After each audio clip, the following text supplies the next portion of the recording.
4:30. Welcome to Global Politics. We're getting started. If people are not, we have roughly 30 registered. We're as you see, attendance is not required, and so it's fine. And usually we have half as many as we have here today, so that's anything like that is fine. But in the cold weather of the winter, some people go to Florida or the Mediterranean and then follow the rest. It's all possible. The field, the topic of global local politics, joins these two adjectives. And some see them as quasi-contradictory, and they are partially contradictory. Globalization at the University of Chicago most visibly was on the map, if you will, when Saskia Sassen joined the faculty here maybe 15, 20 years ago. And she was here for about a decade. And I was sort of inching in this direction, but she was then one of the leading scholar, planner, activist, popular participant, media figures working on this. And so the question is, why she want to come to the University of Chicago, which is a generally scholarly academic institution, and not instead of she was at Columbia in New York, she's closer to the mass media, etc. But the issue was and is a continuing concern in this field, not just about her. So I don't want to be autobiographical any more than appropriate, but she's had enough of an impact that I'll say some things about her personally, but more important is the field. The field is messy. The field is broad, loose. It's not an academic field as defined that way at all, and what the field is very different depending on how we think of globalization, those processes making things happen around the world beyond, nor at least one loose idea is just going beyond what one nation, although that can be just 2 or 3 countries fighting or communing or joining together. I'll come back. The local part is what my longer term main area of work, although I had always had the bigger theoretical questions in moving away from just reading Marx or Weber or Durkheim or Robert Dahl or anything like, or Robert Dahl. I shouldn't say him. And he did the same. That is, he most of his work was not on anything local at all. He was a leading political scientist in the U.S. for 20, 30 years, and most of his work was on all kinds of things: democracy, populism, the role. He wrote 3 books on economics and political science and so forth. But the why join the local with theorizing about bigger issues if what we want to do is address, what is democracy, what is authoritarianism, what is totalitarianism, what is economic development, how do they work together, etc., etc. And I mean, when I was in college, I thought I'd work mostly on national broader issues, but then as I began to read the literature and realized it's in college, I was president of a sort of a politics club or whatever it was called. We would invite people who were national leaders from the right organization. The head of the American Communist Party drove up from New York, and so forth. We had a guy who was the chief of staff of the President of the United States, etc. So we were thinking nationally, but we got these kinds of speakers were giving us more ideology. They gave us journalistic accounts. They lied visibly. And then the few works about national power, or say Marx, but if you look at more contemporary works, C. Wright Mills wrote the famous, so what's it called? Get the book here. It's The Power Elite. The whole thing basically said the power is a very top handful of people in the United States, and it's people in the some business, a little bit in the administration and the militaries. It's a military, and the term military-industrial complex was widely used. What was his data? He had two little bits which are covered in about a paragraph or two. One was the Quemoy Matsu, two islands offshore from China, and there was a confrontation between Taiwan, the U.S., and China. But you probably never heard of it, but it was it. He doesn't do any kind of thoughtful, serious analysis. But it was and there was another thing similar to that. That is, these are highly classified quasi military decisions in those days. That is, since then, wars, and we've got more wars going on right now than in a long time in terms of what? In terms of media coverage, that has changed war. Vietnam is what changed. Before Vietnam, for World War II, whatever, nobody knew what was happening, really. With Vietnam was on television, and that was a disaster. It was the worst war in many respects the U.S. ever had. But then, even though we don't have much television covering of the Israeli situation now, but there's enough coverage that is, the media coverage interacts with these kinds of things. The media I'm mentioning, rather than quasi, let's say, serious kinds of analysis, or let's say that the media, the journalism schools teach you to be a good journalist. You're going to have one story. Your story will have one point, and it should be in a topic sentence in the first paragraph. And don't, fantastic. Thank you so much. That's great. Okay. Thank you. It came from the hospital? Yeah. Okay, great. And everybody now knows where the hospital is. Okay. Walk in the emergency room. All right, great. Thank you much.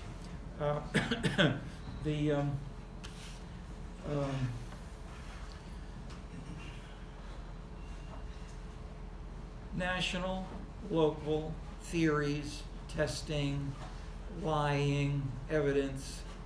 That is, the alternative was, at this point, I was in grad school, Robert Dahl's book had just come out called Who Governs? And then one of my first year courses was called Political Sociology, and we read Who Governs. Okay, Governs was brand new. Who Governs was brand new. Dahl was a brilliant book, but the bigger point was, it was mostly I was reading Marx and Weber and Durkheim and broader. Could we maybe move down the windows a little so they're not quite so wide open? Yeah, that's great. Maybe yeah, but maybe an inch or two, maybe two. How about 2 inches? That's maybe. A little more down. A little more. That ought to be good. Okay. Professor, I believe we ran out of masks. We ran out of masks. Is it okay if maybe two of us borrow one of the ones that you brought? Or yeah, sure. Yeah, but let's. let's see if we can, 2, 4, 6, 8, 10, 12, 14, 16. Yeah, I mean, we might have some more now, is my concern. And we should have them for the next class. Thank you. I probably have them at home. Okay. Sorry to trouble you folks. Let's see.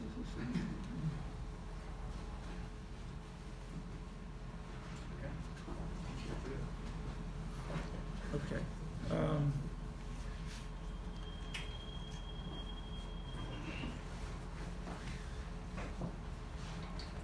For 20 years or so after that, there was a heated debate, which the issues are still there, but the battle was between Robert Dahl, Who Governs, and Floyd Hunter, book called Community Power Structure. And the debate between them were one of the most heated, engaged, emotional, but touching to core issues certainly in anthropology, sociology, political science, geography, in ways that aroused a lot of attention.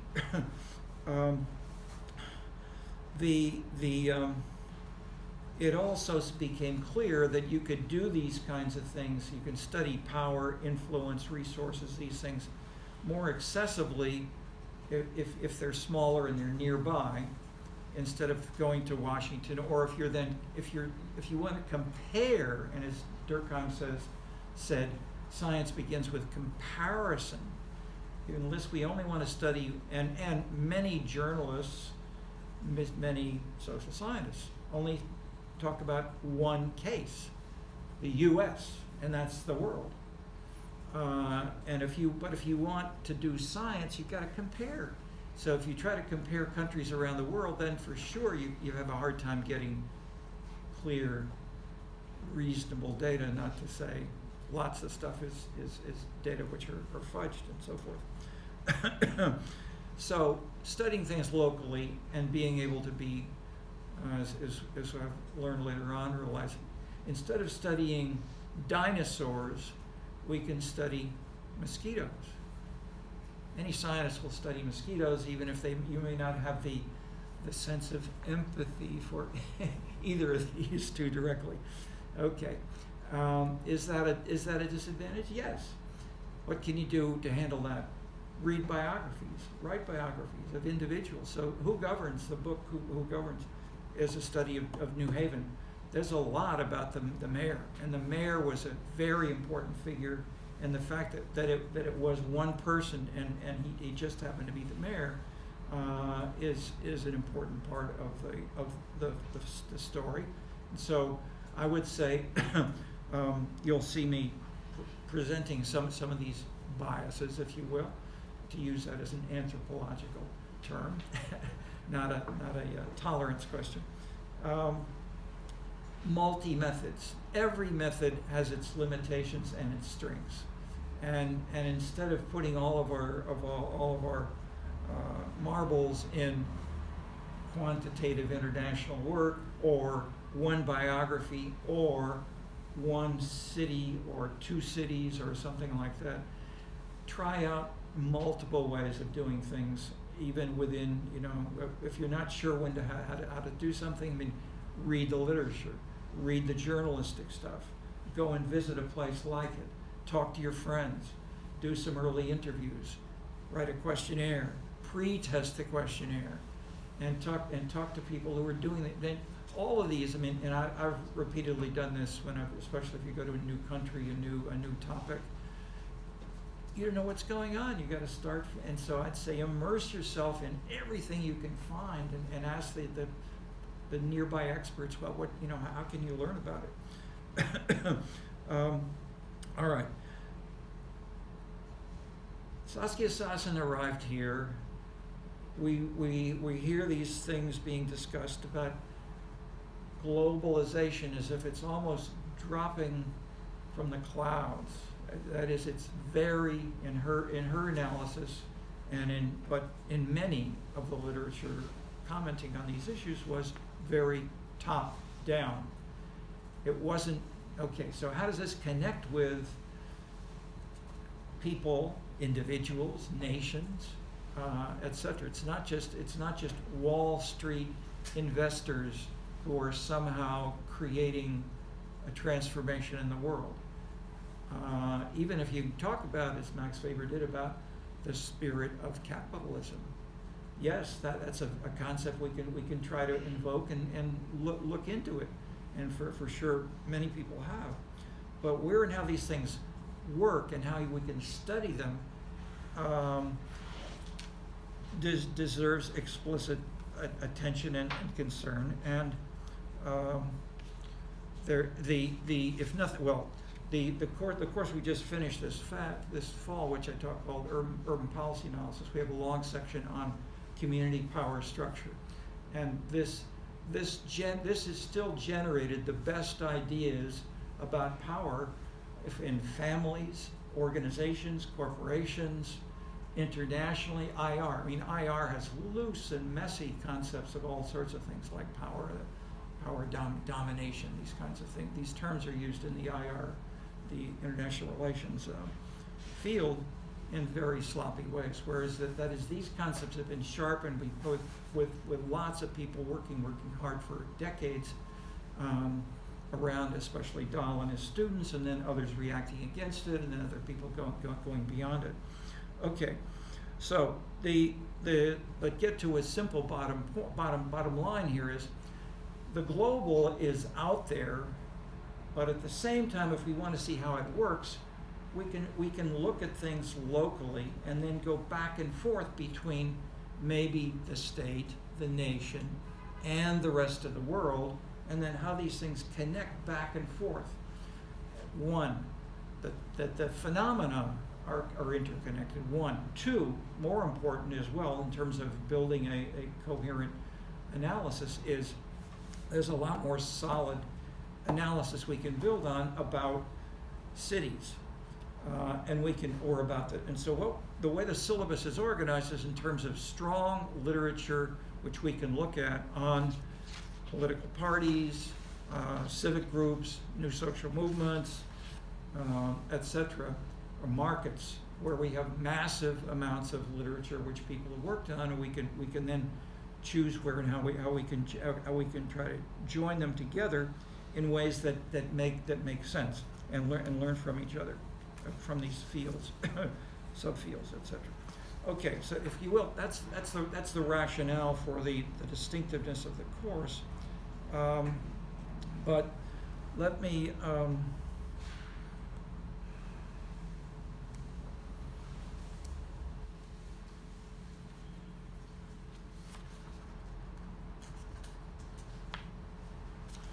I'll add one example from an earlier book. It's called City Money. It grew out of the New York fiscal crisis in 1970s, basically. It was part of the taxpayers' revolt. That is, some people, one of the top students at Dahl was Aaron Wildavsky, maybe arguably the second most important political scientist for many years. His theory for the first half of his career was called incrementalism. And he studied budgeting and spending, finances nationally and locally. And he was a professor at Berkeley. He studied Oakland. He had lots of books with colleagues and others digging into Oakland. So he looked at concepts like incrementalism, or where and how implementation, how these sorts of things work. And we'd go back and forth between the U.S. national, sometimes internationally, and then, okay.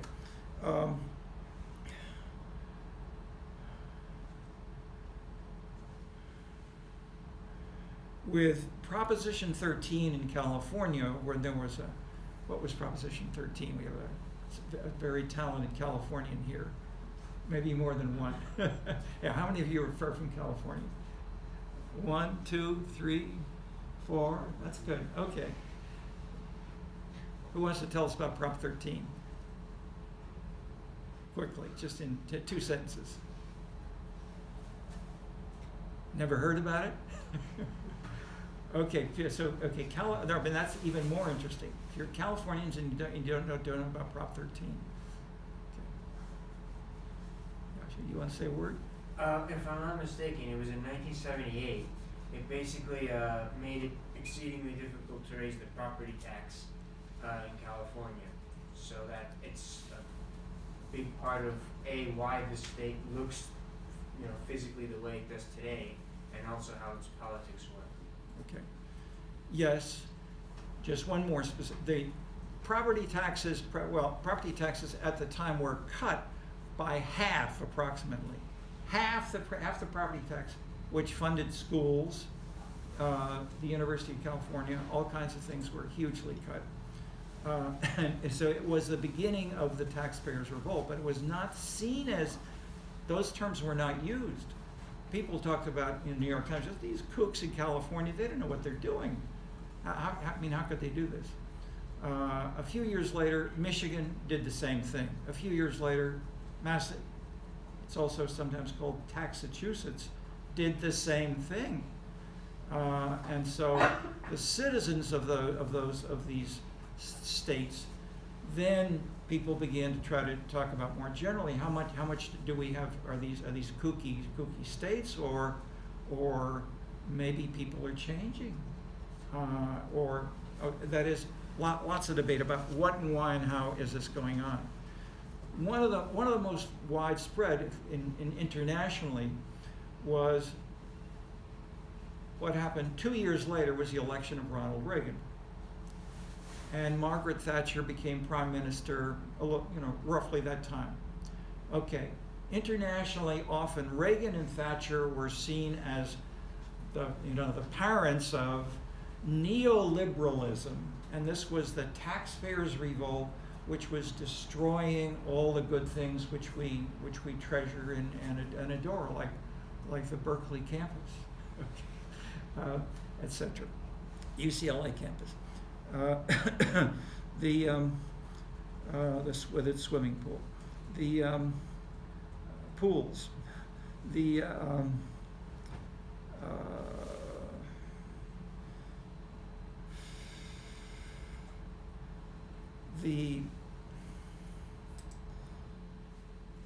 cause.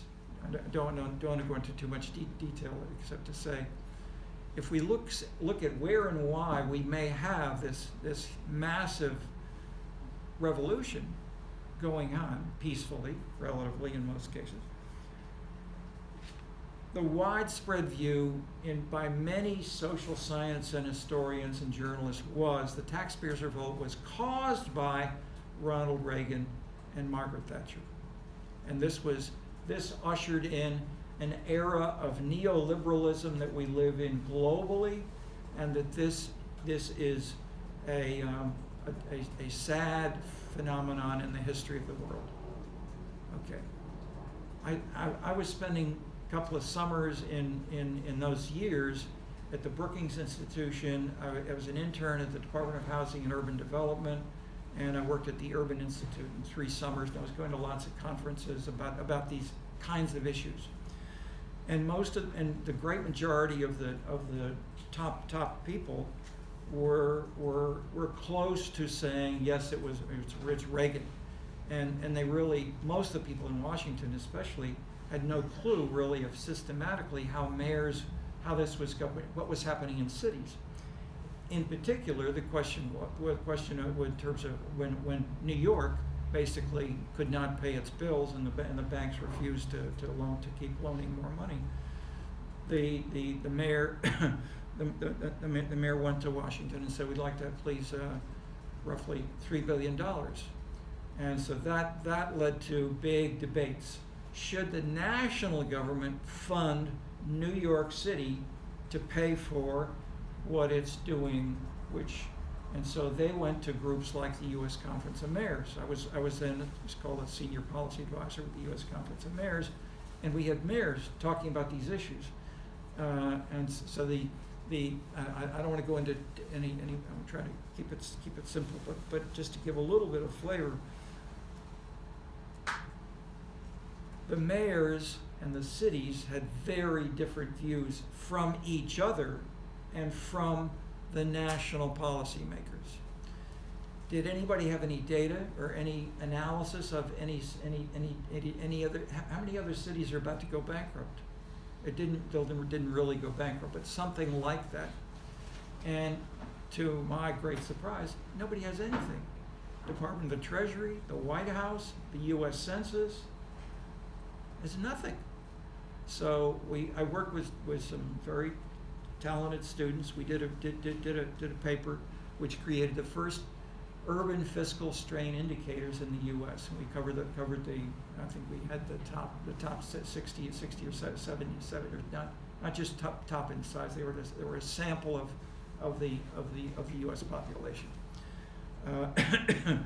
And we created maybe 30 or so in different kinds of indicators with their different strengths, adapted from people, some of which different kinds of people had been used, but they never collected any data nationally that could come. So it was called how many New Yorks? That was the policy question that was very much at the time. The New Yorkers were saying, we didn't cause these problems. We didn't make any policy or any political decisions. These were the difficulties we had to confront, and we had to do this. Period. And therefore, we need national funding. Okay, how can you test that? That's the kind of thing which we're dealing with. But one quick, simple, and so we spent about 7 or 8 years, working hard and long with lots of stuff. But one quick way of summarizing is to say, if the taxpayers' revolt was going on in these 3 states, and as that's sort of maybe a dynamic, a cause possibly, and Reagan and Thatcher around 1980, Reagan was elected. We were looking then, when were there downturns in spending across the whole U.S.? That is, as in the example of California after Prop 13 for the state. To our surprise, half of U.S. cities began cutting their spending in guess what year? 1974. 6 years before the election of Ronald Reagan. That refutes the theory that Ronald Reagan caused the taxpayers' revolt. He was a consequence, not a cause, because something else was happening. And if we then look at these roughly half the cities that were cutting back, what were the politics of their mayors? Many of them were that is the majority, if not, that is maybe half of them were Democrats. That is, there were fiscally democratic, nationally democratic officials and national U.S. congresspersons, senators, and so forth, and the U.S. Conference of Mayors that I was consulting with generally were strongly Democratic organizations. But then some of them were cutting back, and some of them very openly and explicitly. And so where and why and how made things much more complicated. And so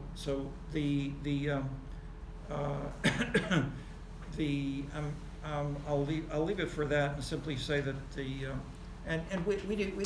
we had no view that this was the case in advance. That these came from our surprise in finding how these things work together. So we'll see more detail as we go on. But let me push on in conjunction. That is, I'm using that as to illustrate how and why it's a good idea to look at things locally and then compare locally, because we got enough of them that we can do multiple regressions. We can try out 25 different indicators. We collect these data, and we can do this in ways that it's a lot more work to do to try to get this for, say, 100 countries. Okay, and where we've got all kinds of very different procedures for collecting and reporting data. Okay,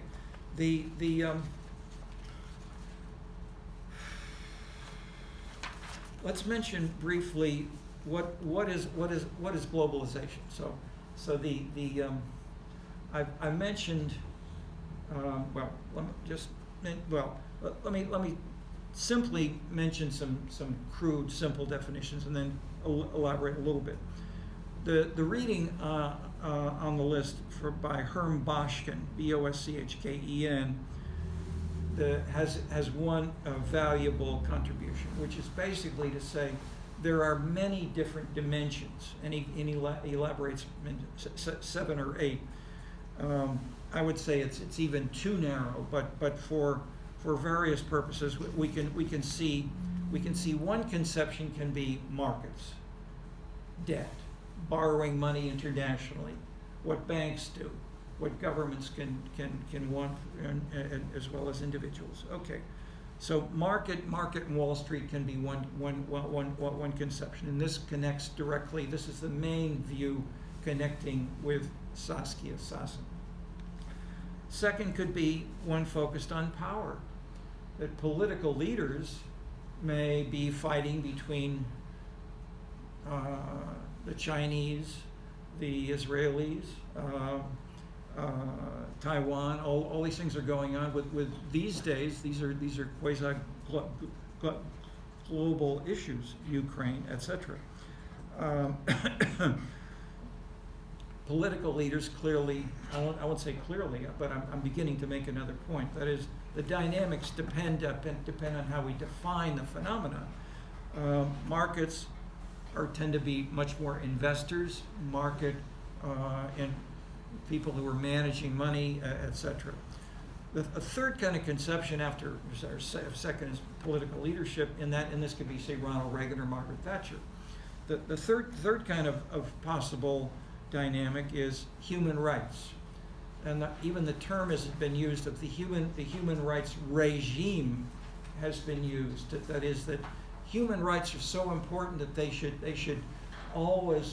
trump everything else. We should never fight a war. We should never, etc. I won't say. I don't want to overstate, but that the idea that human rights should be something independent from one national interest or military concerns or whatever else, and that these I'll just mention in a half a sentence. In China, for example, this is very different. The Chinese would say in 1945, roughly, the Chinese would say the most important thing as a human right is to give people enough well-being that they can get beyond the basics, and it's irresponsible to talk about freedom of speech if what we first need is to give them food and to build the economy. And therefore you are irresponsible, you people in the United Nations are telling us in China that we should give up our efforts to build the economy first. And therefore and so this is human rights.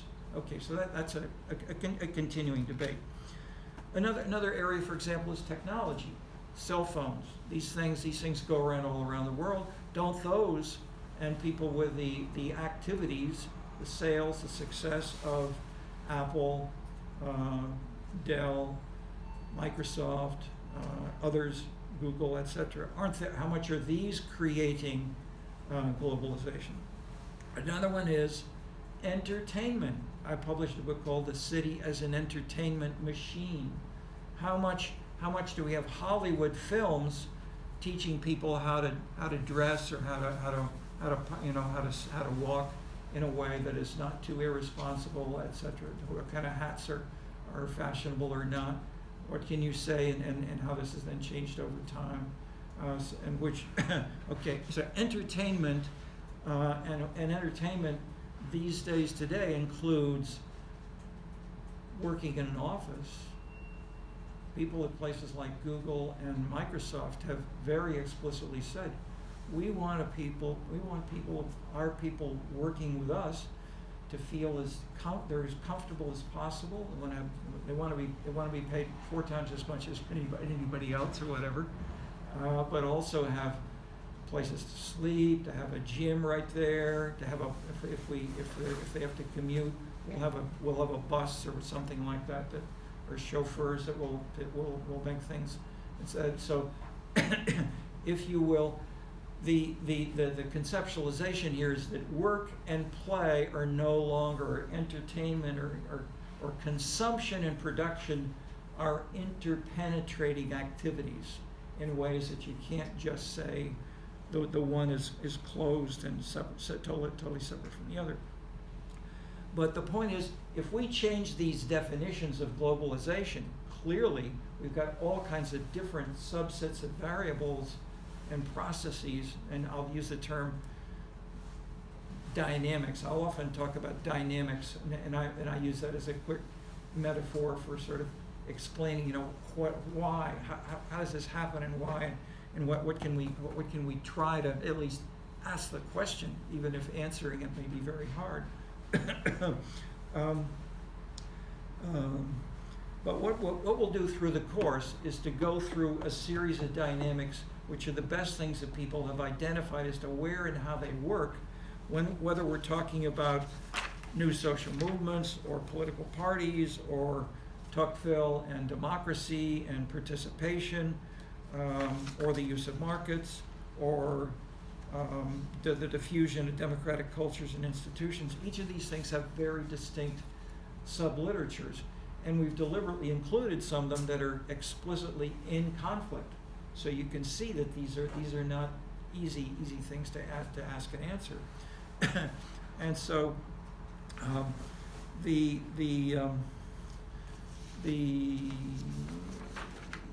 concepts and definitions of, and especially these dynamics that we'll read about will differ from area to area. And we can try arbitrarily, if you want, we could say this is globalization, economic only, or technology only, or climate change only, which is only about plants and animals and not about human beings. That is, each of these could be legitimately expanded or constrained.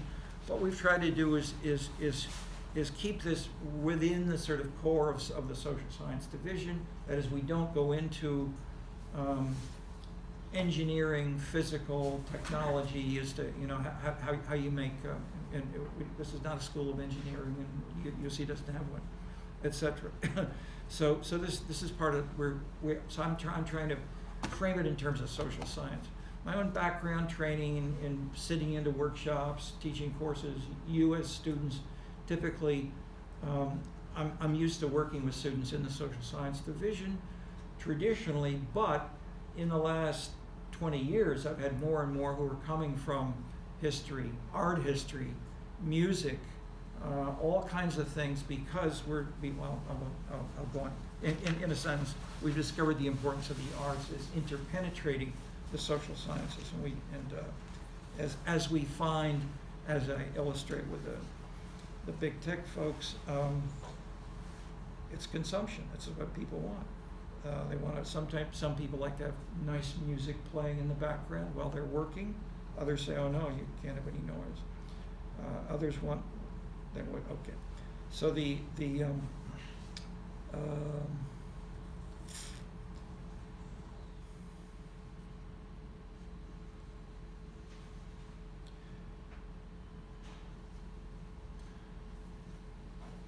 how many of these concepts have you heard discussed in other courses? Just try to get a sense of any overlap. Yeah. What for instance, what's that? When you mentioned concepts, are you referring to things that you just kind of went over in terms of local and global politics? Yeah, or anything that I've said, more or less. I'd say like very vague connections could be made to a class that I took on memorials my first year, and it was kind of based off of what is left behind and how that interacts with societies, and that kind of can lead to a lot of What if you pull down your mask about when we're talking? Is that reasonable? Okay, great. Sorry. Great, sure. I took a class on memorials, and it was called Truth and Justice, and so it dealt with, I guess. Are you using your iPhone too? Oh, should I be? Yeah, please. Okay. And so memorials, okay. Any other courses that overlap? Yes? I took a class last quarter which we studied some like globalization, a lot of Wallerstein, Globalization and what? a lot of Wallerstein. You say about Wallerstein? Not just about him. We studied from like a lot of authors, not just global. It was a class on it was called Society, Power, and Change. It was like about we studied many different topics in sociology, and globalization was one of them. Okay, no, I just didn't, I mean, I study with Wallerstein myself, and so I was interested. You said this is about Wallerstein? Not about Wallerstein, but we study his concepts of like how he understands different countries interacting with different levels and Okay. how that kind of generated the idea of globalization. Okay, no, who taught the course? I was Professor Julian Go. Professor Julian Go. Oh, Jillian, go, yeah, sure, okay, no, that's interesting. Okay, the simple point I'm making is not many people are putting these together, and I think ideally you should get hey, I never heard that before, at least once a week, maybe once every class, maybe more than that. Okay. And so that is, but then second, more important, do these make sense? Do these provide a better interpretation, as I'm suggesting may be the case, happened with Margaret Thatcher and Ronald Reagan. That a lot of smart even social scientists at this university are wrong. You'll hear me say. Okay, but if I'm going to say that, I've got to have pretty good ways of formulating a testable proposition, testing it carefully, and then showing that before I say people are wrong, clearly you're, as you see me at least trying to say, not just trying to say, but trying to do it. That's tough. Okay, and if you make mistakes, people will tell you, and they'll publish things that immediately. Okay. So the in between that list of different topics, which in a sense says, they're so different we can't compare. In between, the in between is the idea that these things overlap, and the question is how can we make sense of overlap? Let's go back to one or two big theories in this area. One is Darwin's evolution theories. The social version of that has been called social Darwinism, widespread in the late 19th century, especially in the U.S., especially at places like Yale, Columbia, and then in a different version at the University of Chicago in sociology. This was part of the old Chicago school in the 1920s, especially Park and Burgess in their book The City. It was a okay. We can elaborate that later. That's one kind of theory of how the world, and in a sense, a good chunk of IR is close to that, I would say. The domination. I mean, how and why do people and do nations dominate? Proximity, money, military, those core concepts of that John Mearsheimer uses as the leading, really main general theorist of international theory these days here in political science.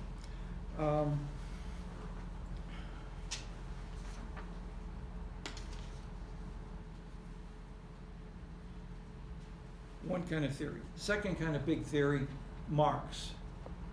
I'll just leave it at that for the moment. Third kind of big theory,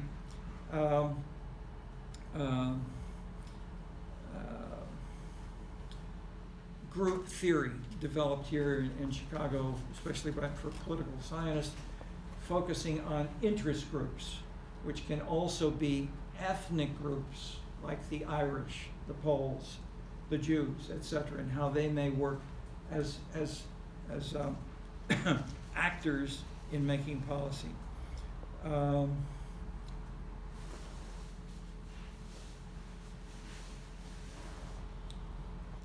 Within well,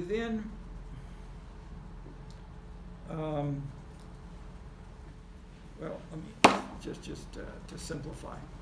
The left-right classification is a widespread concept, especially from the French, roughly the time just before and after the French Revolution, where people would sit on a table, but with the idea that the left implied a more active government spending more, and the right implying although this sometimes this was more militarily nationalist, like de Gaulle later on. Other times the right could be defined as Margaret Thatcher really brought in markets.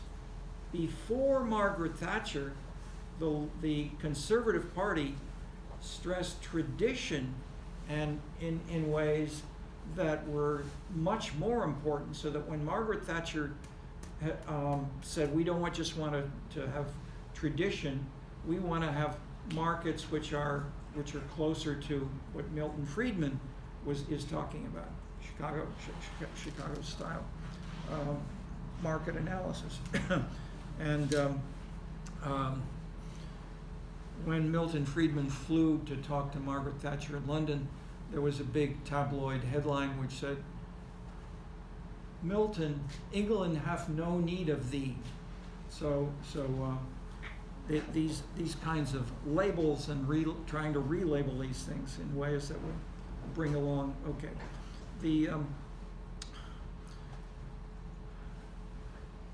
so within politics, if you will, we have a left and a right, and that was really highly widespread from the mid-19th century in Europe, from the U.S. after the New Deal with 1933, basically, with Roosevelt.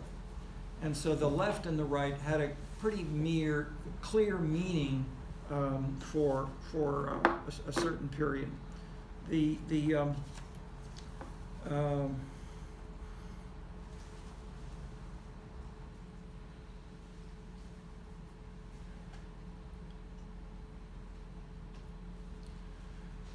Let me add even maybe an anthropological meaning here, marked most of all by publication in 1955 of Claude Lévi-Strauss, arguably the leading anthropologist in much of the 20th century. He published Triste Tropiques, sort of sad tropics. And it was not that the tropics were sad, it's anthropologists are sad because they lost their field work, or their domain of their field work of going to the Trobriand Islanders or whatever. And they would then implicitly and usually explicitly assume that they were isolated from the world. And so when Lévi-Strauss went to Brazil and he wanted to find an isolated tribe that he could study, he kept asking around, where is there an isolated tribe? So he got deeper and deeper into the jungle, and he kept going inside. And he said, no, but they're making steps outside. They've got books. They've got things. They've got all kinds of contacts with the rest of the world, which is not as isolated. And he kept looking and looking, and finally concluded, we are global. There aren't no isolated tribes anymore. And Clifford Geertz gradually came to the same conclusion. Mary Douglas in England reached the same conclusion, and basically the anthropologists then began to be very triste because they lost their whole discipline as a distinctive niche of studying tribes that are isolated and understood the world, because that is, you had to assume they were the world somehow. Otherwise, who would care who would care about one little tribe in the middle of the Brazilian jungle, unless it had implications for France, England, the U.S., and so forth. And so that in turn led to a crisis among anthropologists. What do we study and do? And so some of them shifted to studying linguistics, brilliant linguistics. Others have shifted to studying cities or unusual things in cities, very poor people or the homeless or something like that. Or others have criticized the assumptions and the rationales for political leadership, for being mayors, for all kinds of other things. And some of them try to combine these. It's like Michael Silverstein, very particularly talented guy here for several decades. But and Clifford Geertz. So let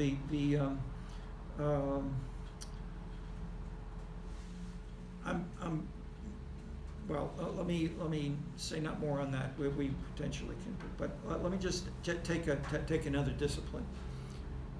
Economics.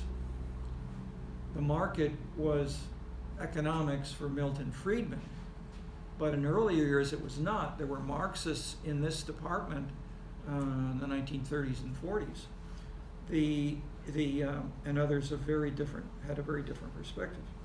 Gary Becker came back here in the late 20th century, and he really did his PhD on human capital, and he tried to measure racial discrimination by blacks would have to pay higher prices if they were in their neighborhoods or going to certain kinds of activities, and so he could try to measure in that way discrimination.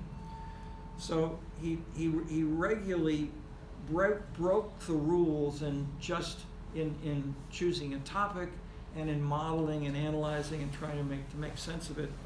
And he then in turn trained a whole generation of followers who have transformed the whole discipline of economics. I shouldn't say all, but definitely at this department. But this is for many purposes the leading economics department in the world, or has been ranked that way for most of this period, for decades, in terms measured by Nobel Prizes and so forth, including author of a book called Freakonomics. Freakonomics. Okay, imagine that. Freak anthropology. Okay, and to call that, and also be a professor at the University of Chicago. Okay, so Becker could write about love, inheritance, religion, etc., etc. I'll just add. So, what I'm getting to with these examples is to say, life has gotten more complicated relatively recently, and many of the big theories are 19th century theories. Group theory, social Darwinism, Marxism had a certain power in the 19th century, but when we get to the 21st century, we've got to change, and sometimes big changes. But where and how is not so easy or clear. But we will try to do so in this course. And so in that sense, we're not doing more than just studying cities. We're trying to, in this sense, we can say this is a course on general culture, on general education within the social sciences. And it's fair enough to ask these bigger kinds of questions. At the same time, we want to try to say, well, how can we do this, which is asking it in a systematic a way and answering it in a way, or looking for answers that can be at least roughly comparable to the systematics that we expect in the social science division of this top university, which is where this has been, this division, the social science division, compared to natural science, humanities. And unlike the Ivy League, for example, social sciences have been number one, and that's the opposite, say, at Harvard, for instance, or it has been the past, kind of in that respect. Okay. So the point I'm making here is we will draw on the best ideas we can find, and we'll draw from anthropology, economics, political science, sociology, geography, because these are all, in my view, highly interrelated, and we include some journalists.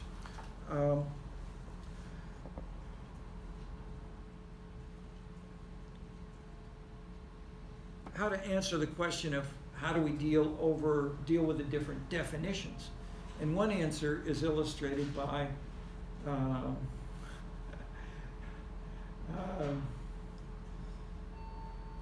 someone who published a book called The Art of the Deal.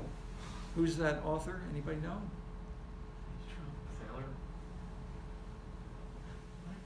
It's Trump. Donald Trump. How does he do this in this? How can he potentially include be laughable in this? That is, it's not laughable. What he's doing is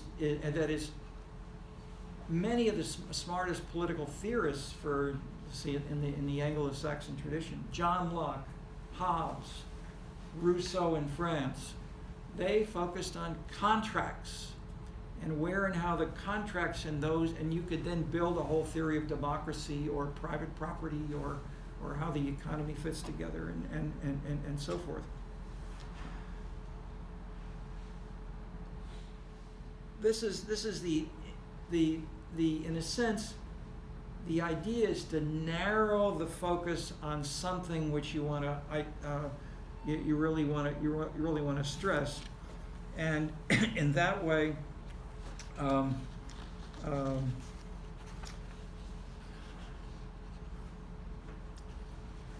do something in the political science field. It has been most explicitly by Ronald Inglehart, for instance, and Dahl, Dahl's Who Governs.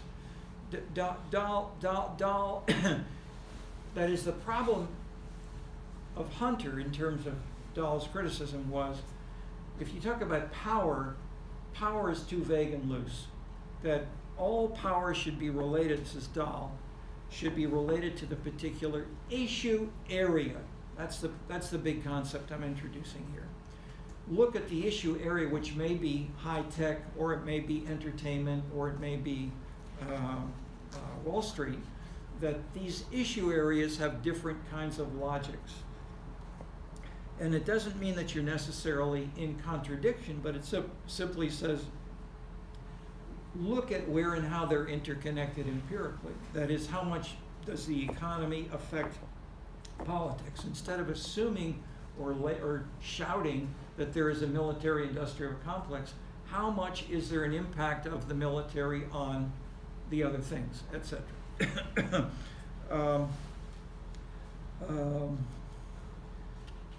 So I'll maybe leave it for that, but we will use that conceptualization as we proceed.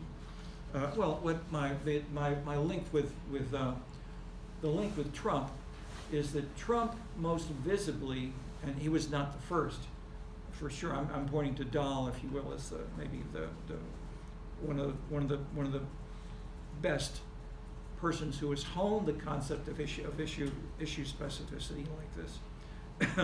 But Trump has done this in practice by saying, I don't want a lot of money to become president of the United States the way those other people have done. I've got a lot of my own money, but I'm not going to spend it. I'm going to really get elected. Maybe not talk quite this way, but I'm going to get elected by using Twitter. It's free. Okay, and then who owns Twitter, and then where and how, and then so you can write, and so people, but he's contradicting himself. Yes, he contradicts himself, in the same tweet. But his contradiction, what's the meaning of contradiction? This is where we get back to issue specificity, we're back to say contract theories. So my point of this is to say, you've got these messy concepts of, say, of populism or of fascism, etc., and how these things can be brought together and honed appropriately. Let me put one very quickly on the board and say we can look, for example, if we whoops, stop the board. If we've got a global averages of how many people, what's the average number of persons in the world who have a cell phone? It may be that the average is maybe 22%. But if we get to national variations, may be more. This is one number for the whole world. But if you take the whole number for the whole world, the people who are for Americans, this is very different from people in a poor country in Africa. So if you look at the national average, instead of being 22%, it may go from nearly 0 to nearly 100 or something like that. But if we go, sorry, I shouldn't say that. Let's say 60 from 20 to 60. The point I'm making here, if we go down to the local, say cities or neighborhoods, something like this, we may have more extremes as well, like Hyde Park versus Bronxville. Bronxville is my neighborhood. I always lived in Bronxville. The strength of what that illustrates is that if we want to compare the bigger variations, having in our minds New Haven, Berkeley, Austin, can be very different from each other, including, let's say, Las Vegas or New Orleans. New Orleans before all the problems, etc., and then afterward. That is, these places are very, very different. And because they're smaller and they permit self-selection and people who are very different moving to or leaving other places in ways that, and the things that they're associated with are complicated. That is, that you can potentially separate out different variables by having more of them, more cases and more variations empirically.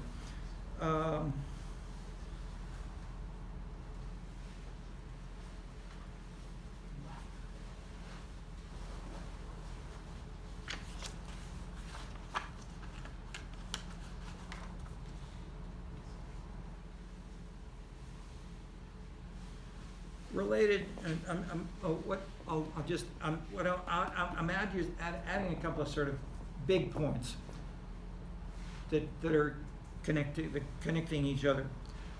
Another rationale for getting to the 21st century and why to challenge some of the 19th century is particularly 1968 and 1989. These two big dates. 68 was the student revolt. 89 was the Berlin Wall. After these two, we have more politics and major kinds of big decisions that are empowering more people in a more popular, average person kind of way. That is, the technocrats, the professional, narrow, expert domination has weakened in ways that you could have in Cairo, for instance, the Velvet Revolution. The president of the country would simply, basically, after a week or two, with no real violence, say, "Okay, I'll give up being president." This has not happened, of course, in Syria, in the Ukraine, or other places. But we have big variations in ways that, in some instances, we've got much more. I'll put a big heading here: the rise of citizens. That average citizens have risen in salience around much of the world, and this is then heightened through Hollywood, through all kinds of things, and the corresponding value is egalitarianism, that some things should be done in a way that the average citizen, and some will say all citizens of the world, should have a right to a cell phone. Okay.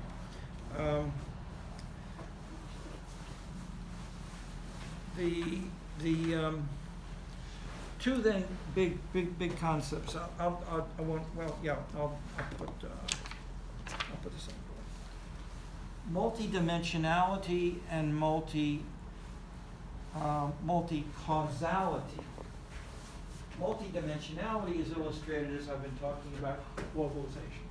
That is, they're different dimensions: politics, economics, entertainment, and so forth. Another one is if we then think of all this x1, x2 to xn, what are the causes of let's say political leadership, and these in turn can lead to policy outputs, and these in turn make feedback into a whole bunch of other things, and then we can put a box around this, and we can say this is our unit, and our unit can be a local government, a neighborhood, it can be a nation, and then when we say we now want to compare Unit 1 to Unit 2, we want to say where and why A and B and C change. That is, the dynamics of theorizing and these processes are different. That is, it may be that some places money drives everything. Others will say, no, it's white men, and so forth. So in these respects, we can say this is a way of modeling a systems framework. Globalization, we then might be able to put into this and say, rather than saying globalization is not, globalization doesn't have to be an X2, have to be a direct cause in of all itself. That is, globalization may, as we can say, interact with or heighten or suppress the magnitude of an A or a B or a C. And so then how to study globalization, and not because I'm arbitrarily trying to make it look more complicated, but this is the way the way globalization works, and many other things are increasingly recognized as complicated. And so you can try to simplify, as the economists can often be explicit in saying, ceteris paribus, assume everything else is equal. I'm going to study just two variables.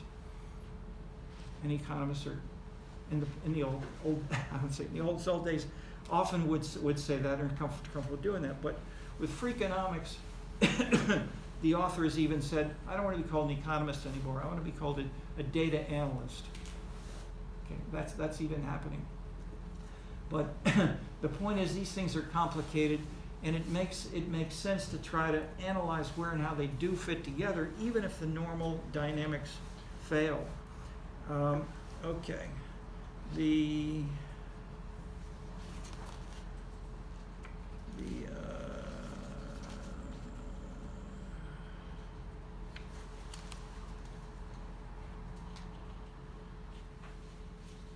I'll just add one more point, then let's have a little bit of discussion for today. Although I try to build in more in general, but we got so much to say. Okay, I'll just add one more quick kind of thing which again shocked us and which is interesting here.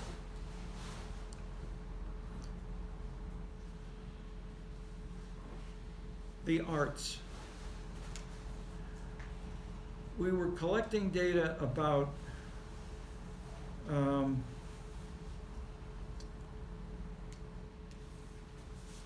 local areas and different kinds of activities, and we had census data on along if we have we have X1, X2, X3. I mean, to try to explain economic development, migration, going bankrupt, all kinds of these normal things. we could then have, we brought in percentage of arts jobs. So we had the normal model specified with income, education, occupation, and then as a dependent variable we could have the growth of the increase in the number of jobs was the dependent variable. What drives more job growth? And the data we had then was 45,000 zip codes of the entire U.S. So we had lots of little zip codes, and some were growing, some were declining, some were the same, and so forth. And then what drives economic growth?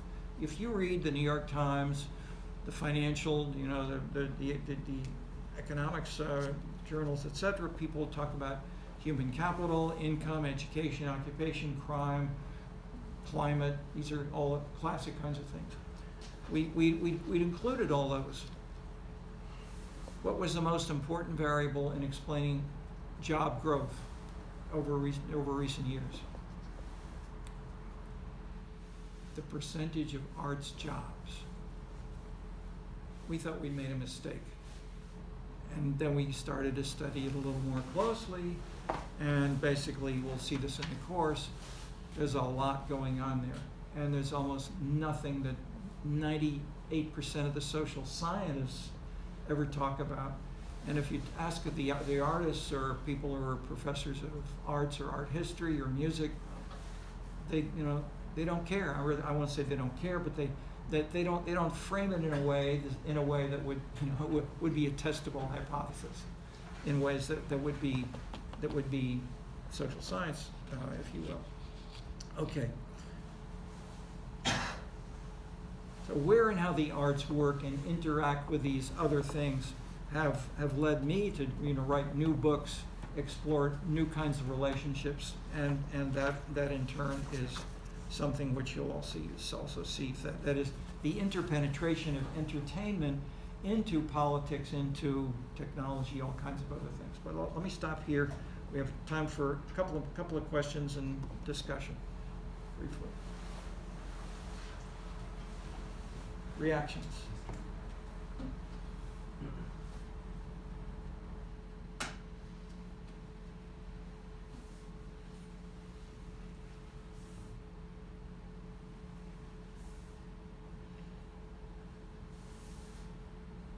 Silence.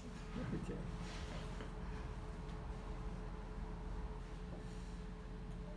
What I usually try to talk about, what I couldn't get here, is say what's your position on this? People ask me, for instance, which city would you really like to live in? My answer is all of those. Every city has something good about it and interesting, and I love Bronzeville, for instance, but I could love living in many other places as well, big cities, little towns, in the countryside, different countries of the world, and I've learned from hugely, even in places in Africa. I worked as 4 months in Africa. I learned a huge amount because I learned so much. I loved it, and the people were very kind and cordial and so forth. But I had vomiting and diarrhea every single day for 4 months.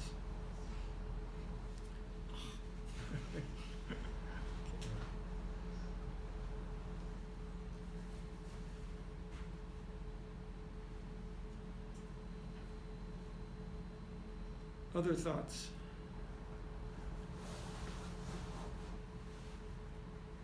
I know, yes, ma'am. Can I answer your question with another question? Please do. So what is it about Bronzeville that you like? Because, I'm new to Chicago, and I only know about Bronzeville as one of the stops on the Red Line. So what makes it so special? Okay. Harlem and Bronzeville are the leading definitions, or the leaders of African American culture in the U.S. And in terms of many things that are in Hollywood, many things that are people see as real entertainment or real style for clothes, for doing other things, in places like Sweden or big designers like Louis Vuitton They have African American models and themes. They hire them, Beyonce and others, to work with them on Inspirit. That is the large number of underemployed, especially young men, who refuse to take jobs as waiters. They are concerned about honor, and respect. Dissing someone is something to be killed for. Their norms and values, which are different and openly critical enough with American values in general, that it's an anthropological experience every day. I also the South is an important personal background, which I can bring in, but that's my quick answer.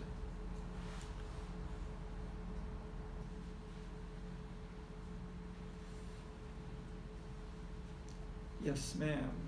As we're doing our readings, would you like us to supplement it with like local news stories for discussions, or will it be Sure. largely self-contained with what you're providing for us?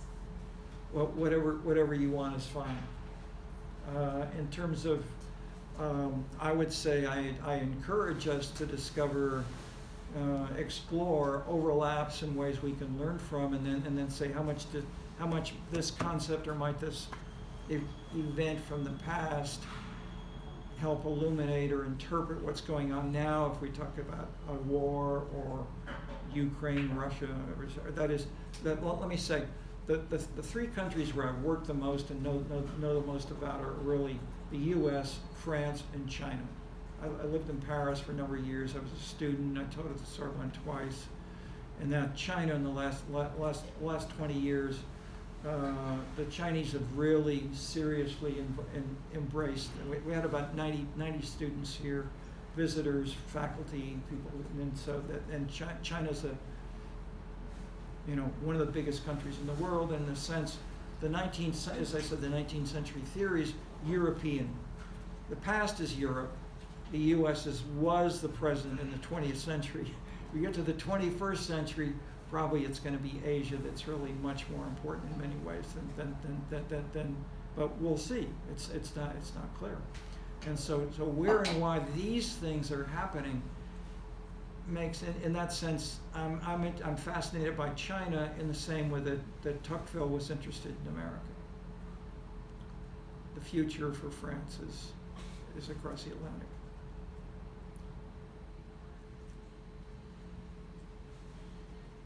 And it changes so fast. So we'll have a visiting professor here, not be here today, but she'll be here, Lu Min Chen, and she's very good at speaking up and bringing in Chinese examples.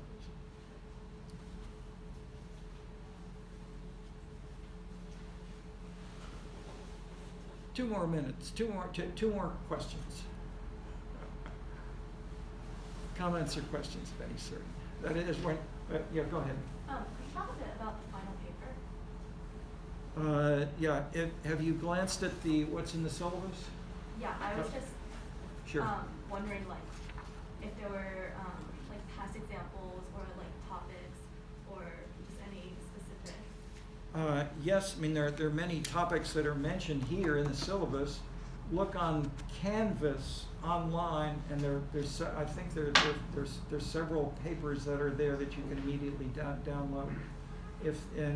I used to have boxes and boxes of them. Then we gave them to Regenstein, and I think that they returned to me. But I think Regenstein somewhere has dozens, if not hundreds, of student papers from the past.